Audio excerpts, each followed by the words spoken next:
Hey everyone, this is Mike Kramer at Mott Capital with your weekly check-in.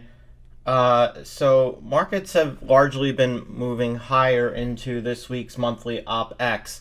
The big event will occur on the first big event will occur on Wednesday morning when we get the VIX OpX.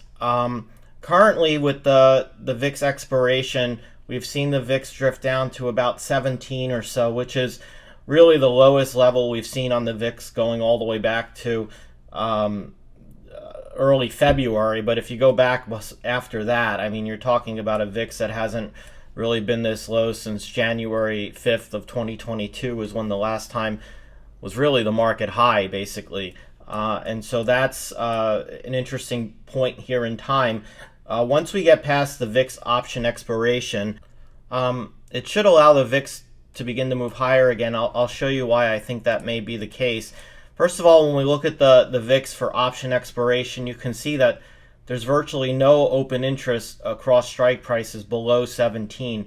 So it seems that at this point, trying to keep the VIX in this 17 range to 18 range may be what, the market is just trying to do to sort of inflict the most pain across, anyone that owns calls in the VIX at this point. Additionally, once we get past, this option expiration, you can see that the structure of the open interest levels begin to change again.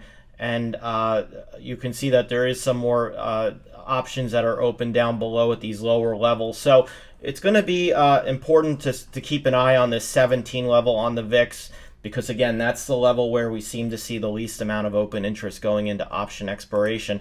The other thing that's worth noting is that on the SPY, we have the call wall, which is the level with the most positive gamma at 415. And if you notice, we've tested 415 now the last couple of days, going back to April 14th and then most recently just today. And 415 continues to be a pretty big level of resistance for the S&P. You can see even back here, although this had nothing to do with this month's option expiration, you can see that this was pretty firm resistance at that time as well.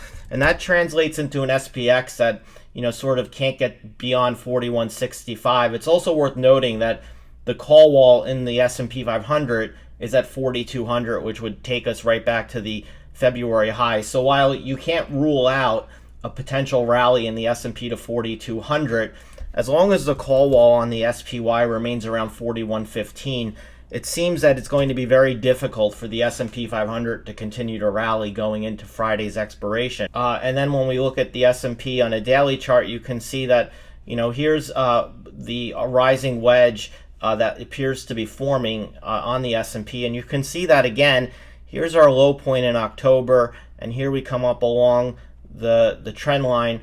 At this point, we've tested this level now on a couple of occasions. This first point served as support. Here it was a bit of a back and forth, and then it virtually broke. And then you can see we're testing these levels more recently again.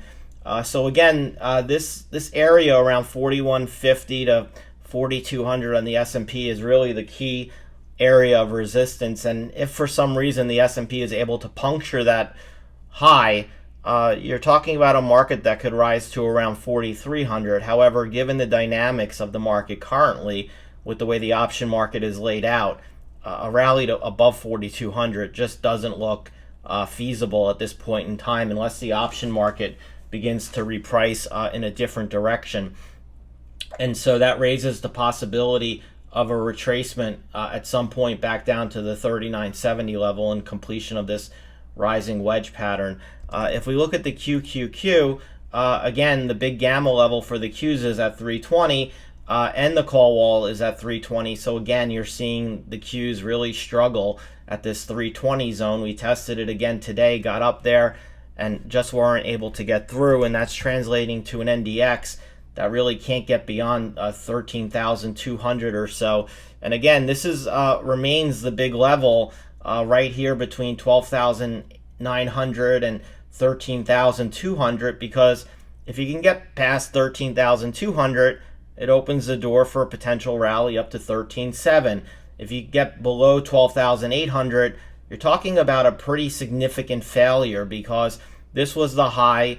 We struggled to get above that high on several occasions on the NDX, When we finally got above it, we tested it, and now we're moving back away from it. So a failure to come back down, a failure to continue to rally here really would strengthen the bearish case, and then a break of 12,800 would be extremely bearish. What also is interesting too is that you can see that the RSI for the Nasdaq just has what looks to be a continued lower move lower, with a high here on February 2nd and a lower high here on March 31st, despite the prices continuing to rise, and that's a bearish divergence. And what also is interesting is on the Nasdaq Composite, you have not passed the February high. Here's the February high, 12,269. We got to as high as 12,227 on March 31st, and today we tested 12,245. Again, testing the upper limits, but unable to really surpass those highs. And again, you can see the bearish divergence forming in the Nasdaq Composite. When we just take a look at some other things that are going on with the dollar index, you can see the dollar index right now. Here's your low, February 2nd low, which corresponds with the equity market high. Here was your low on April 14th. This low made a slightly lower low, 100.79 versus 100.82. And what's interesting though is that you had an RSI down here that bottomed around 31.74. Here on April 13th, your RSI bottomed at 34.76. So despite making a slightly lower low on the dollar index, you made a higher low on the RSI, and that's actually a bullish divergence. So again, if you can continue to hold this 180 level on the dollar index, you're talking about the bias for the dollar index to potentially rise. A breakout above 102.60 certainly strengthens the case for the dollar to potentially snap back to this 105.60 area, which has been a major area of resistance for the dollar index now for some time. And so that's sort of where we are with the dollar index. One reason why is because you're seeing the Japanese yen really start to weaken again against the dollar. Here you can see the dollar has been sort of strengthening against the yen with a mild uptrend, making higher lows, and you can see the RSI clearly trending higher as well after a very big decline. You can see momentum is starting to shift for the yen. If we were able to break out on the yen above 134.40, the next level to look for comes around 138. And you can see here that the Aussie dollar has recently started to strengthen against the Japanese yen as well in recent days. Now, this is, I think, more of a play on China's strength, play on Japanese economic weakness. This trade tends to be a risk on, risk off signal, but it also tends to trade with oil. And so when you tend to start seeing oil prices rise, it tends to go with the Aussie dollar Japanese yen rate rising. Again, because this is a play on largely saying that Japan is an importer of oil and energy, and when oil prices go up, it's an inflationary force in Japan that weakens their economy. It devalues their currency. Australia is an export economy, mostly commodities. Biggest trade partner is China, and so this is really a play on China's strength, weakening Japanese economy due to these oil price increases that we've been seeing in recent days and weeks. Now, the interesting thing about oil is that at least over the short term here, it's showing some signs of strength, most notably because it just recently broke out of a really a key level of resistance, which has been serving now for some time, or it's attempting to break out above resistance at this 83.5 area.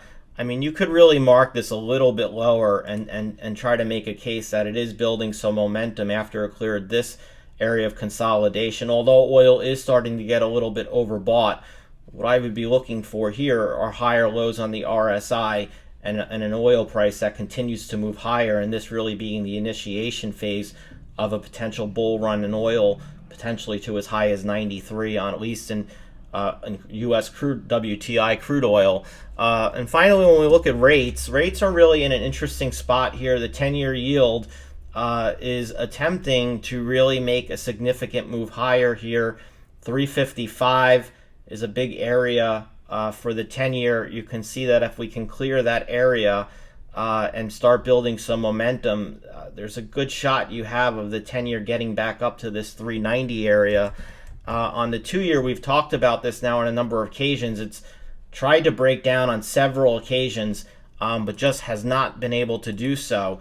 And so as long as the 2-year is going to stay above this 360 region and attempt to get above 416, 420, that's going to suggest that your upside in the 2-year is up to 472 if it should be able to clear this 420 region. One reason why that is because what's happening very slowly is that more rate cuts are being removed from the equation, and you can see that the December 2023 Fed Fund futures now has gotten to an important point because it managed to clear these March 14 highs. And if this begins to rise back up as the market begins to anticipate maybe the Fed holding rates steady throughout 2023, that's going to drag the 2-year rate up. And we're already seeing the market now into agreement with where the Fed is going to be, at least as of the last Fed meeting, at 5.10%. You now have the July Fed Fund future trading at 5.1%. So again, that's sort of where we are right now. I would continue to keep an eye on rates and also, most importantly, the TIP ETF, because that's going to be a pretty good leading indicator of where the market's going to go. Because again, the TIP ETF represents real yields, and when real yields are rising, the TIP ETF is falling, and when real yields are falling, the TIP ETF is rising. And you can see that the TIP ETF has broken a major level of a major trend line, and it has begun to turn lower in momentum. And there are several gaps to fill all the way back to 106. And what's most notable here is, again, that the Qs and the Nasdaq tend to follow the TIP ETF very closely over time, and the gap between the two is widening rather significantly. Another way to keep an eye on rates, at least, is to watch the TLT. It doesn't have the greatest correlation to the Nasdaq, but again, it can tell us if the TLT begins to decline and test these lower levels around 100, it seems likely that you're going to see the TIP ETF go with it, and that's going to tell you that U.S. equity prices have further to fall as they become more overvalued versus rates. Anyway, I hope this helped. Have a great week. Bye.